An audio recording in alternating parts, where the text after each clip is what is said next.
All right, so at this point in time, you've already survived your first professional year of pharmacy school, and you're starting your second, and what I also personally consider the hardest year of pharmacy school, and this is your very heavy clinical year, where you're introduced a lot of the pathology of disease, and you're forced to learn a lot of medications and a wide variety of things. So this is a very challenging year up front, but it's also a collection year in the sense that you really need to consider getting your ducks in a line here as well, because the following year after that, you're going to have to do a lot of prep work to prepare for the medical school application cycle. So this is like the prep work before the prep work, kind of making sure you have a strong plan and to also start padding your resume with other criteria.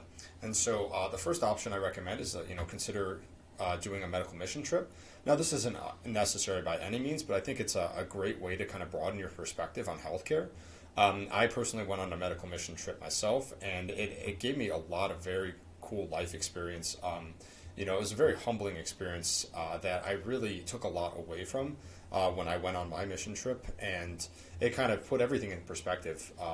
And I think that kind of life experience can go a long way for an applicant, especially someone who's maybe a little more sheltered, living in a very privileged country. So I think that can go a long way when it comes to medical school admissions. Just coming back with a different mindset can be very good for a medical school application cycle, and you can really reflect a lot and share a lot about that. Additionally, I recommend you, take the MCAT this year. Like in previous lectures, I've mentioned that you should take your MCAT from your P2 summer into your P3 year. So it's kind of at the back end of P2 after you finish all the rigor of it. But it's a pretty good time to take the MCAT because it gives you enough time where if, let's say the cycle doesn't go well the first time around, you still are within the means of that 3-year window of basically acceptance of the scores.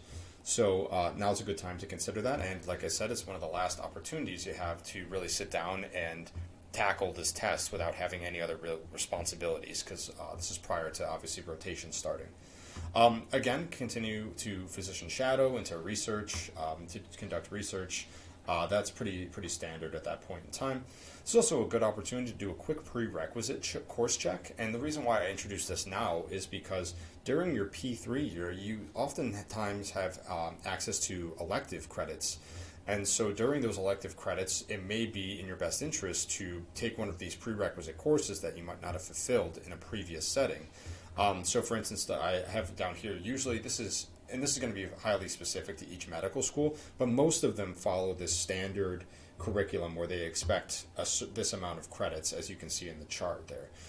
So for my particular pharmacy school, I was only required to take Physics 1 with a lab. So I had never taken Physics 2 with a lab, and that was actually quite a headache to get figured out, especially after the fact.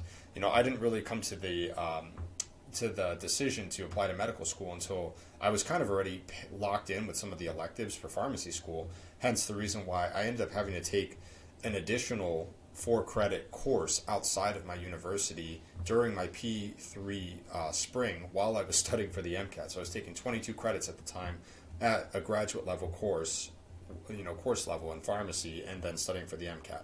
So, to avoid that disaster, it's really important that you keep this in mind ahead of time to make sure you're checking all the boxes to make sure you don't have to stack a course later on.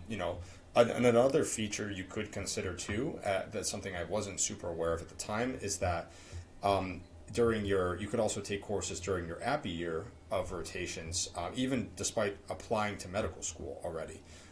So as long as you kind of have those credits scheduled and they're going to be taken and fulfilled, most medical schools will accept that content. So what I mean by that is, think about a traditional applicant who applies in their 3rd year and, is about to start their 4th year. Well, they haven't taken maybe some of the prerequisites at that time.